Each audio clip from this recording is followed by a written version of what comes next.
Ibihe byiza kuri mwe mwese mukomeje gukurikira gahunda za Iwacu Today TV. Tubahaye ikaze mu mwanya w'amakuru dutegurirwa na radiyo Ijwi ry'Amerika. Kora subscribe kugira ngo andi makuru atazagucika. Reka duhuze umurongo na radiyo Ijwi ry'Amerika tuyabagezeho. Turashimye ko muzindutse murumviriza Ijwi ry'Amerika. Ikaze makuru muri kino gitondo mwateguriwe mukaba mugiye gushikirizwa na Diane Nininahazwe. Umufaransa Fabien Dubé niwe yaraye yegukanye ihiganwa ry'amakinga rya Tour du Rwanda ryari maze imisi ribera mu Rwanda. Bamwe mu banyarwanda bagyitabiriye bavuga ko mu vyatumye badatsinda harimo ukutaronka kanya gakwiye ko kwitegura. Ntabwo wamaze amezi 3 nta competition. Nurangiza unyohereze muri kurusi y'umuntu umaze umwaka ataruka kina ama competition gusa. Umbwire ngo tuzajyana.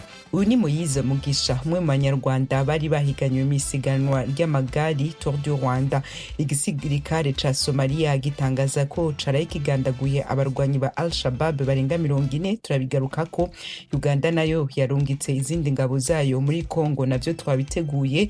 Muri intambara ya Israel na Hamas, Israel yafashe ingingo yo kuzibira imfashanyo zose zinjira muri Gaza, igituma muracumva handi hato musangwa ikaze. Ngenda bahikaze inshuti bakunze b'Ijwi ry'Amerika. Makuru turahera kuyavugwa mu mutekano ku mugabane wa Afrika. Igisirikare ca Somalia kivuga ko caraye cishe abarwanyi baba Al-Shabaab barenga 40. Ubutumwa igisirikare c'ico gihugu cashishije ku rubuga rwaco rwa X ejo kwa Mungu buvuga ko Somalia yivuganye izo ntagondwa biciye mu gikorwa igisirikare cayo cakoze gifatikanije n'abafatanyabikorwa bayo mva makungu. Abafatanyabikorwa Somalia ntiyavuze ibihugu bakomokamwo. Abagandaguwe bagandaguriye mu karere kitwa Kade kari muri leta ya Hill-Shobel. Dutegura ino nkuru ivunaguye, igisirikare ca Somalia nticari bwatangaze ibindi bijanye n'igitero cahitanye abo barwanyi, eka n'umurwi wa Al-Shabaab ntaco wari bwakivuge ko. Ino nkuru turaza kwigaruka ko mu makuru yacu ari imbere. Ijwi ry'Amerika, Washington DC, mu Kirundi no mu Kinyarwanda. Mu y'Uburusiya na Ukraine, n'umushikiranganje wa mbere w'Ubwongereza Keir Starmer ahamagarira abategetsi bo ku mugabane wa Buraya kugwiza no gukomeza inguvu za gisirikare mu bihugu vyabo mu ntumbero yo gutuma amahoro agaruka muri Ukraine, umutekano w'umugabane wa Buraya nawo ugakingirwa cane. Starmer yabivugiye mu nama yakoresheje ejo kwa Mungu mu ntumbero yo kwerekana ko Ubwongereza bushigikiye Ukraine na President wayo Volodymyr Zelensky. Ubwongereza bwatunganije iyo nama yabereye i Londres inyuma yo guterana amajambo kwabaye hagati ya President wa Amerika Donald Trump n'uwa Ukraine Zelensky ku munsi wa gatanu w'indwi twaraye dusozereye, igihe abategetsi bahurira mu ngoro ya President wa Amerika i Washington DC. Umushikiranganje wa mbere w'Ubwongereza yavuze ko ku nshuro ya mbere abategetsi ba Buraya basanze vyari ngombwa ko bahura kugira ngo bavugane ku kibazo batari bwahure naco muri kino kinjana. President wa Ukraine yagiye mu Bwongereza aciri hagati urugendo rwe rwo muri Amerika inyuma yuko guterana amajambo kwabaye hagati yawe na President Trump hamwe na Vice President wa Amerika JD Vance. I Londres mu Bwongereza, President wa Ukraine Volodymyr Zelensky yakiranywe igishika n'abategetsi batandukanye b'i Buraya, aho baza baramuhobera bamugira ko bamushigikiye. Umushikiranganje wa mbere w'Ubwongereza yavuze ko mu ntumbero yo guha icizere c'amahoro Ukraine yakoranye kandi ibiganiro na President wa Amerika Donald Trump, w'Ubufaransa Emmanuel Macron hamwe n'uwa Ukraine. Muri ivyo biganiro abategetsi bemeranije ko bagiye gushiraho umurwi ugizwe n'abava mu bihugu vya Buraya uzorimbura ingingo zotuma amahoro agaruka muri Ukraine. Uwo murwi umaze gutunganya izo ngingo uzoheza uzishikiriza Amerika. Abategetsi b'Ubwongereza n'Ubufaransa aha bakavuga ko bagiye kandi kumvisha Amerika ko Uburusiya budashobora kwemera amasezerano y'amahoro adashigikiwe na Amerika.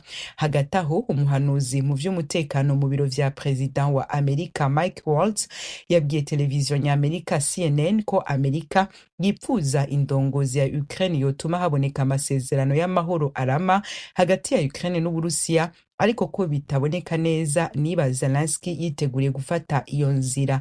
Bamwe mu bategetsi ba Buraya barimwo umunyamabanga mukuru w'ishirahamwe ryo kwivunira abansi hamwe OTAN bavuze ko inyuma yo guterana amajambo kwabaye hagati y'indongozi za Amerika na Ukraine bashigikiye Ukraine kandi bazotera intege President Zelensky w'ico gihugu akongera gukorana ibindi biganiro na President wa Amerika Donald Trump.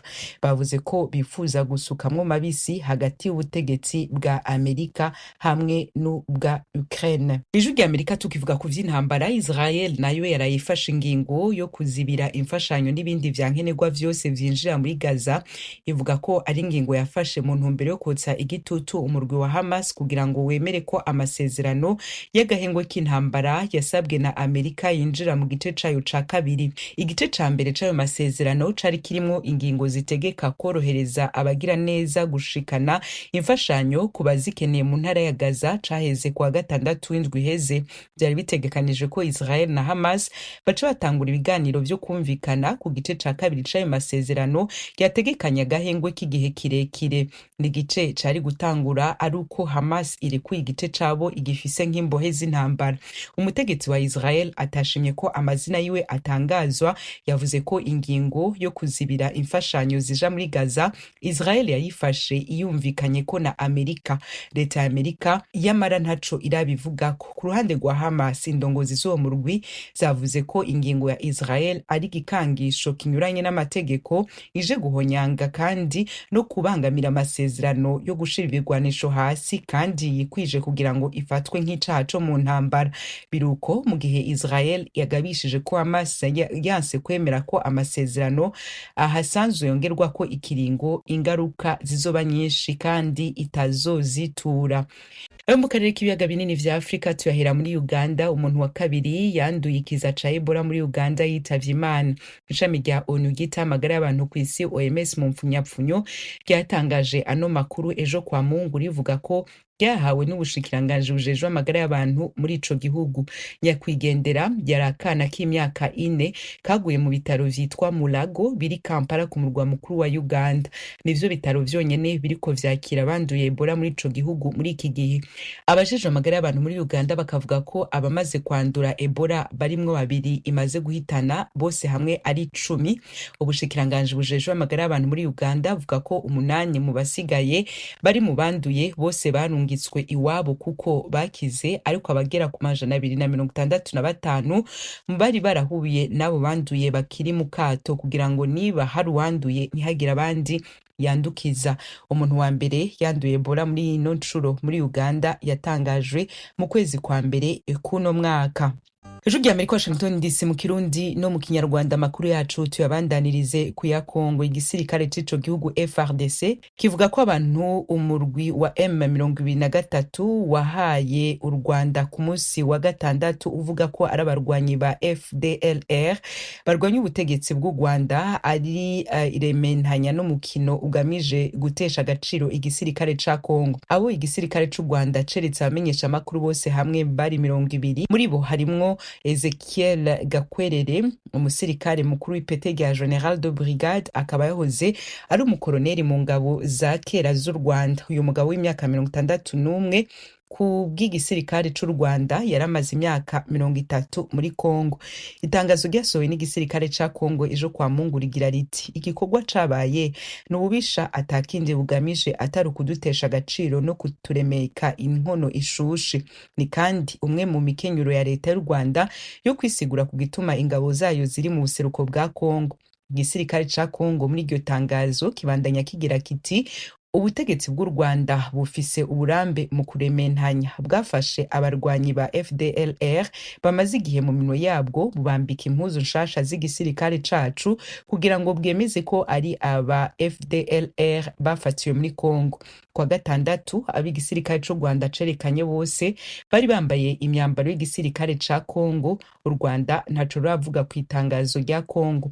U Rwanda katari gake rwavuze ko impamvu ruri muri Kongo ari ahanini hanini uruhigi rw'abarwanyi b'umurwi wa FDLR washinzwe n'abagirizwa kuba inyuma ya jenoside yakorewe abatutsi mu Rwanda mu 1994. Tukivuga ku vya Kongo, igisirikare ca Uganda ejo kwa Mungu catangaje ko carungitse abandi basirikare baco muri Kongo mu bikorwa vyo gutuza imirwi itwaje ibirwanisho iri mu bice bitandukanye vy'ico gihugu. Abasirikare Uganda yarungitse yavuze ko bagiye mu gisagara citwa Mahagi kiri mu buraruko bushira ubuseruko bwa Kongo. Felix Kulayige avugira igisirikare ca Uganda yabitangarije itorokanizo ry'amakuru y'abafaransa AFP avuga ko abasirikare ba Uganda bamaze kwinjira i Mahagi kandi aribo bagenzura ico gisagara. Igisagara ca Mahagi kiri mu ntara ya Ituri ihana urubibe na Uganda. Uwo mutegetsi wa Uganda avuga ko leta ya Kongo ariyo yasavye Uganda kuyiha abasirikare bafasha mu gukingira umutekano nyuma yaho igenekerezo rya 10 z'ukwezi kwa kabiri guheze abarwanyi ba ko bagandaguriye abasivili 51 bo muri ico gisagara. Nta makuru yandi ajanye n'iki gikorwa Felix Kulayige avugira igisirikare ca Uganda yatangaje. Abarwanyi bo mu murwi wa Kodeko bavuga ko barwanira inyungu zabo mu bwoko bw'abalandu bagwiriyemwo abarimyi, bemeza ko babangamiwe nabo mu bwoko bw'abahema bagwiriyemwo aborozi. Muri Republika ya Demokarasi ya Kongo, Uganda isanzwe hafise izindi ngabo ziharugwa mu bihumbi zagiyeyo biciye amasezerano yasinywe n'ivyo bihugu bibiri. Uganda ikavuga ko ifise amakenga ko intambara iri muri Kongo ishobora gukwiragira mu bindi bice vyegeranye n'ico gihugu. Mu gihe muri Kongo hasanzweyo ingabo z'ibindi bihugu zirimwo iz'u Burundi n'iz'u Rwanda, abahinga bavuga ko bishobora gukwega intambara ikaze nk'iyabaye muri Kongo mu myaka y'1998 kugera muri 2003 aho ibihugu vyinshi vya Afrika vyari muri Kongo. Abahitanywe n'iyo ntambara ico gihe baharuwe mu mamiliyoni n'amamiliyoni, ingaruka zirimwo ibiza na kigoyi zisonga abayirokotse. Ijwi rya Amerika turaguma muri Kongo mu gisagara ca Goma co muri territoire ya Nyiragongo. Nta muntu asigaye mikambi zari zisanzwe zicumbikiye abakuwe mu vyabo n'intambara. Mikambi zari nini kurusha izindi nka Rusayo Ijwi rya Amerika ryagendeye, abari bayirimwo bose barahavuye basubira iwabo, ariko hariho bakenya bakiri mu micungararo. Jimmy Shukrani Bakomera yabiduteguriye. Inkambi ya Rusayo ni imwe mu zahoze ari nini zo muri teritwari ya Nyiragongo mu burasirazuba bwa Kongo. Yari icumbikiye abakuwe mu byabo barenga 100,000 bari barahunze intambara baturutse muri teritwari za Masisi, Rucuru no mu gice kimwe cya Walikale. Ukigeraho iyi nkambi yabarizwaga muri lokalite ya Karambi ntabwo ushobora kubona ihema cyangwa inzu yari ituwemo. Mbese ku muntu utahazi biragoye ko yamenya nimba aha hantu harigeze guturwa n'ibihumbi by'abantu kandi begeranye. Amasashe menshi n'ibishwangi by'imyenda n'amahema anyanyagiye hirya no hino nibyo bigaragarira amaso gusa. Abari barakuwe mu byabo bari bacumbikiwe muri iyi nkambi basubiye mu bice baturutsemo bitewe n'uko ubu havuga umutekano nyuma yo kwigarurirwa n'abarwanyi b'umutwe wa M23 bamaze iminsi bayobora ibice byinshi bigize intara ya Kivu ya ruguru. Mu nzira werekeza muri aka gace kahoze kabarizwa mu iyi nkambi ubona ko urujya n'uruza rwagabanutse cyane ku buryo kubona moto guherekeza bitoroshye. Tukihagera twahasanze abaturage barimo gusana amazu yabo, bamwe barimo kubaka, abandi basana ibibanza byabo mbere yuko bahubaka. Bwana Tuombe Binamungu ni umuturage dusanze arimo kurundarunda amabuye mu kibanza cye, avuga ko cyari gituwemo n'impunzi. Yabwiye Ijwi rya Amerika ko kuva aho izi impunzi zisubiriye iwabo ubuzima ku baturage bakavukira ahangaha butangiye kugorana. Maisha baada ya wakimbizi kuondoka hapa, si watu wa huku tunateseka sana. Kuva aho impunzi ziviriye ahangaha ubuzima ntabwo bumeze neza. Ubwize inkambi zari ahangaha amashyirahamwe mpuzamahanga yageraga aha bakaduha amazi bakatwubakira n'ibikorwa remezo. Icyo gihe yemwe n'akazi karabonekaga, ariko ubu ngubu ntabwo bicyoroshye nk'uko byari bimeze. Yego hari icyahindutse mu buryo bumwe cyangwa ubundi, ariko ntabwo akazi kakiboneka. Impunzi zikiri ahangaha wacuruzaga ibintu bikagenda kandi bikagurwa cyane. Ibintu ubu ngubu bidashoboka na gato. Kugira ubuzima bube bwiza ni uko ibindi bice kirimo umutekano muke warangira ibintu bigasubira mu buryo.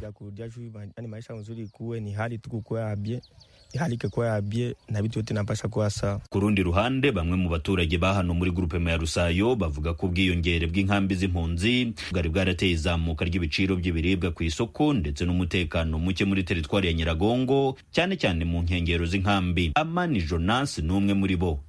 Hapa hali iko bie sagiza iko tu bie parce que si tulikuwa tunaishi jua kupata ka kiazi. Ubu dushobora kuvuga ko ubuzima ahangaha bumeze neza, nubwo atari cyane, kuko ubwo inkambi zari ziri ahangaha twari twugarijwe n'umutekano muke, ndetse n'ibeyi ry'ibiribwa ryarazamutse cyane kubera ko impunzi zaguraga cyane ndetse zikanagurisha ibyo zahembwe. Ubu ngubu ahangaha nta masasu tucyumva kuko amabandi yose yarazaga akihisha mu nkambi, nubwo abantu bamwe batabibonaga. Ubona ko aho impunzi zigendeye ubuzima bwacu bwahindutse, nubwo hakiri imbogamizi. Ubu navuga ko kuri twebwe akazi karimo kugenda neza, nubwo atari cyane.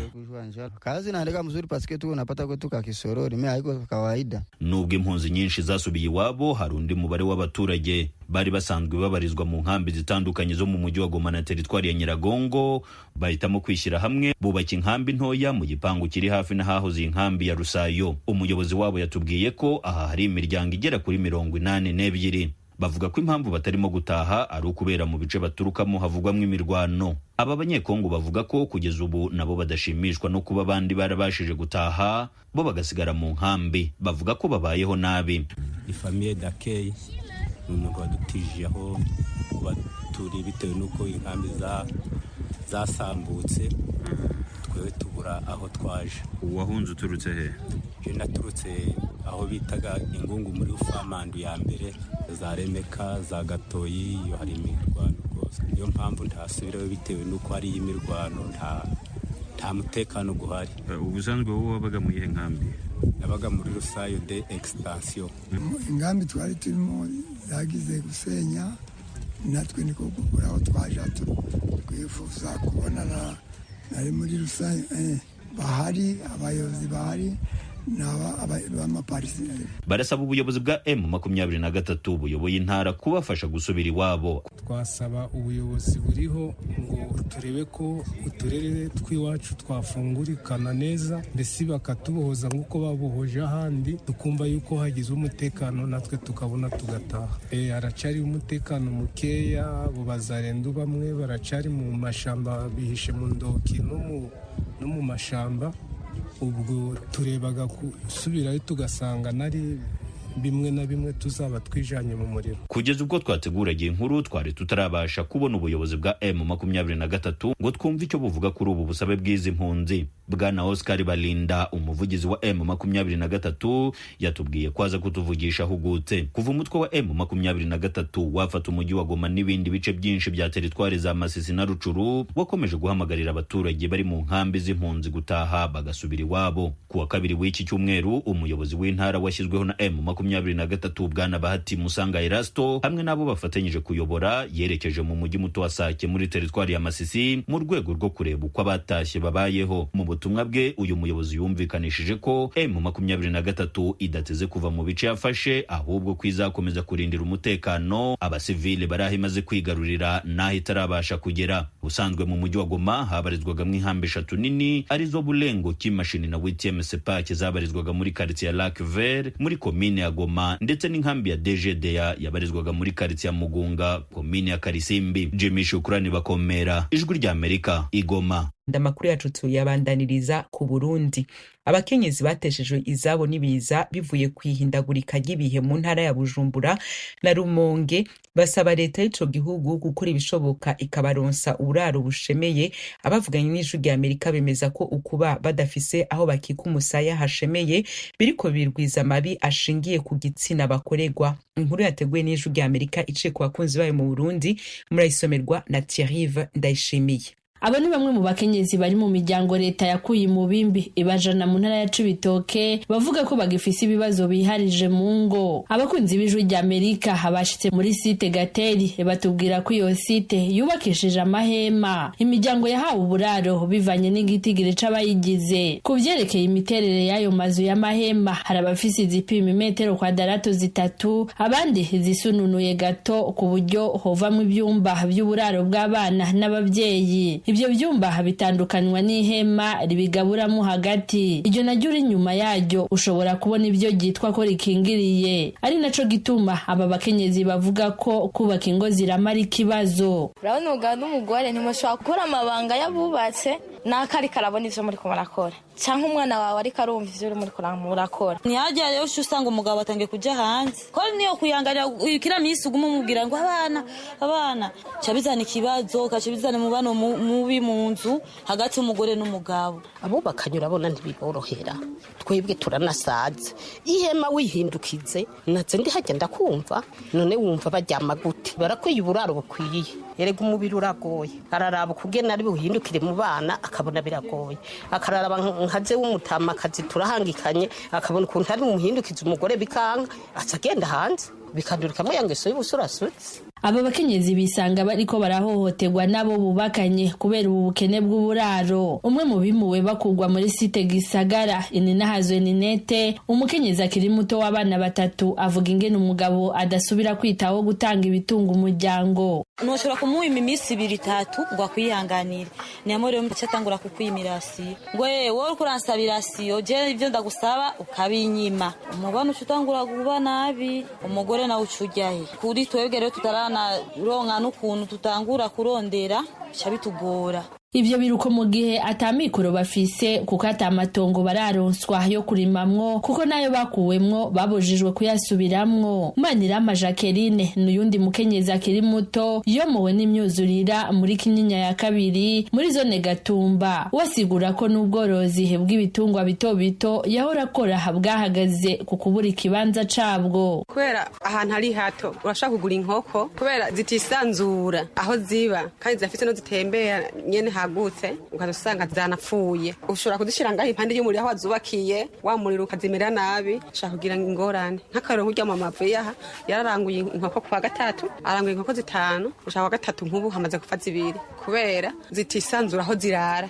Muri rusange abakenyezi bari mu bakogwa ko n'ingaruka mbi zivuye kwihindagurika ry'ibihe kuruta abagabo. Bivugwa na Renilde Masunzu arongoye ishirahamwe ry'abakenyezi igishinze gukingira ibidukikije mu Burundi AFEB mu mpfunyapfunyo. Umukenyezi ajejwe ivyo byose bizana gufasha umuryango. Nshaka kuvuga ko ari warima habaye uruzuba canke umwuzurira w'inzuzi urumva homberamo. Habaye ivyo vy'imyuzurira turavye nka Tanganyika nyene vyagenze murabona abantu barataye izabo baragenda kurondera ahantu hatatwawe. Ivyo byose bituma umukenyezi agwa kutwana twiwe akabura nica bagaburira. Kukaba nkako abakenyezi bahuye n'isenyagurika ry'umusozi ku mutumba wa Gabaniro muri komine ya Muhuta mu ntara ya Rumonge mu kwezi kwa 4 k'umwaka uheze bavuganye n'abakunzi b'Ijwi ry'Amerika bavuga ko batarasubira kuronka mikoro kugira ngo bigwaneko. Ni mu gihe nabo leta yari yabanje kubirabegeranirije ku mashure y'imyuga yo mu Gitaza. Inyuma y'ikiringo gito yabahaye amafaranga y'amezi 3 yo gukota amazu. Kuvyerekeye imibereho yabo nyezina abakenyezi bavuga ko bahora bifashisha amafaranga baziganya mu bivuye mu ndimiro. Muri kino gihe batagira aho barima basigura ko atamikoro kugira ngo bashobore gusanasana imiryango yabo. Kapitoline Nibigira ari mu bahuye n'ibyago by'isenyagurika ry'umusozi ku mutumba Gabaniro akaba yari mwishira hamwe ryo kuziganya no kuguranana kuri uwo mutumba. Nituriyunga twabiretse uko kubera twaraziganya tugiye gusoroma imyimba tukashora amateke umuceri tukimbura tukavuga ati tugende kuziganya twashoye umuceri ntawo tukura tuwushora nuko nyene twarabihagaritse. Ico dusaba nuko nyene hoza nk'umuntu adufasha twongera tugasubira mu mashira hamwe twarimwo kare kugira dusubire twingunganye nkuko twatumeze kare. Abahinga mu gukingira ibidukikije bavuga ko igwirirana ry'abantu riri mu bibangamira ibidukikije. Ivyo biruko mu gihe aba bakenyezi bavuga ko ingorane zo kubura uburaro ari nyinshi. Muri izo harimo ko abakenyezi n'abigeme basama imbanyi batifuza. Emeline Izoma ajejwe ngo n'imiryango muri site Gisagara yabateshejwe izabo kubera imyuzurira y'imvura hafise ico asaba leta mu gukinga izo ngaruka. Ico dusaba cyane cyane n'uburaro bwiza bukwiye umwana agire amashambure yabo na mama agira amashambure yabo kugira ngo ntituzoronka abana batagira base benshi cyangwa n'ingwara zifatiye ku guhuza ibitsina zigwirirane. Ishami ryawunirijejwe ibibazo by'ubutabazi OKA ryerekana ku rubuga rw'amakuru rwaryo ko muri rusangi abanyagihugu bateshejwe izabo mu Burundi kubera ingaruka z'ihindagurika ry'ibihe baharugwa hafi mu 50,000 mu ntango z'ukwezi kwa 4 k'umwaka uheze. muri abo ibice hafi 60% bakaba bagizwe n'abakenyezi. Umwanya n'uw'imikino na sport. Fabien Dubé umufaransa akinira ekipe ya Total Energy yo mu Faransa niwe yaraye atsinze isiganwa ry'amakinga Tour du Rwanda 2025. Umenyesha makuru ya Transport Jean-Claude Munyandinda yabidukurikiraniye. Ni mu birori bikonje cyane byabaye kuri iki cyumweru. Byari bikonje kuko intera ya 7 ari nayo ya nyuma Tour du Rwanda itakinwa ngo irangire bitewe n'imvura yaguye isiganwa rigeze hagati. Iyi ntera yagombaga kuzenguruka mu bice binyuranye by'umujyi wa Kigali. Abashinzwe gutegurira irushanwa bahisemo gufata umwanzuro wo kwirengagiza iyi ntera ya nyuma bagendera ku bipimo by'igiteranyo rusange nyuma y'agace ka 6. Ibi nibyo byatumye Fabien Dubé yegukana umwanya wa mbere. Urugendo rw'ibirometero 769 yarukoreshejemo amasaha 19 iminota 35 n'amasegonda 12. Uwabaye wa kabiri ni Enoch Muluberhan wo mu ikipe y'igihugu ya Eritrea, naho ku mwanya wa gatatu haje Umudage Oliver Mateis ukinira ikipe ya Bike Aid. Umunyarwanda waje ku mwanya wa hafi ni Venker Masengesho wo mu ikipe y'igihugu Team Rwanda warushijwe n'uwa mbere amasegonda 51. Ibi bije bishimangira ko bikiri kure nk'ukwezi kugira ngo umukinnyi w'umunyarwanda azashobore gutsindira irushanwa kuva ryajya ku gipimo cya 2 n'igice kimwe. Muri iri siganwa rirangiye hakunze kugaragara inenge mu birebana n'imitegurire. Mbere na mbere nubwo nta ujya inama n'ikirere, hari benshi mu basesenguzi basanga ko aka gace ka nyuma ka Tour du Rwanda kari kashyizwe ku isaha ya saa 7 ari ikimenyetso cy'ubushishozi budahagije, ngo kuko nta mpamvu ifatika yo gutangiza intera y'isiganwa ku masaha nyuma ya saa 6, cyane cyane ko n'iteganyagihe ryari ryagaragaje ko muri aya masaha hateganyijwe imvura. Ibi biza byiyongera ku kuba n'utundi duce twose twa Tour du Rwanda y'uyu mwaka twaratangiraga isaa 5. Ikindi kitagaragaye neza nuko ku musozo w'intera zimwe na zimwe hagiye habaho guhuzagurika mu gutangaza amazina y'urutonde rw'abatsinze, ndetse ku ntera ya Kigali Musanze abantu bategereje igihe cy'iminota 4 hataramenyekana uwabaye wa mbere. Izindi ntege nke zagiye zigaragara kenshi mu mitegurire y'iri siganwa Tour du Rwanda nuko isaha yo gusoza yabaga itandukanye n'isaha yabaga yavuzwe, ku buryo hari ubwo hazagamo ikinyuranyo cy'iminota 40 ugereranyije n'igihe cyabaga cyavuzwe mbere. Ku ruhande rw'u Rwanda by'umwihariko, umukinnyi Moise Mugisha wo mu ikipe y'igihugu Team Rwanda yakoze ibara ubwo yifashishaga inzira z'uburiganya mu gace ka 6 kuri siganwa agashaka kunyura mu nzira itemewe inkerera mu cyamo. Uyu musore ufite agace kamwe rukumbi ka Tour du Rwanda 2 n'igice kimwe mu bakinnyi b'abanyarwanda nanone yari yakoze agashya mu ntera ya Kigali Musanze ubwo yahagararaga akava ku igare akajya gusuhuza umugore we n'abana be intera y'uwo munsi itararangira. Uyu musore Moise Mugisha aherutse nyamara gutangaza ko abakinnyi b'u Rwanda batagenerwa amarushanwa ahagije mu rwego rwo kwitegura neza Tour du Rwanda. Muba munsaba ibyo mutampaye, ntabwo wamaze amezi 3 nta competition nurangiza unyohereze muri kurusi y'umuntu umaze umwaka ataruka kina amakompetisiyo gusa umbwire ngo tuzajyana. Ndabizi urabizi neza ko hari iminota ya limiti muri kompetisiyo mo hagati o kugira baze banyaga icyamba ati ukuwemo ubwanjye ndibwiriza kuko ndabona ko ndagera kuri Arive ya minota baye nkubise. Bamwe mu bakunzi b'umukino wo gusiganwa ku magare mu Rwanda bafite impungenge ko imikorere irimo kujijinganya ku bategura isiganwa Tour du Rwanda ishobora kuzisubiramo muri shampiyona y'isi izabera mu Rwanda mu kwezi kwa 9 uyu mwaka. Jean-Claude Munyandinda, Ijwi ry'Amerika i Kigali.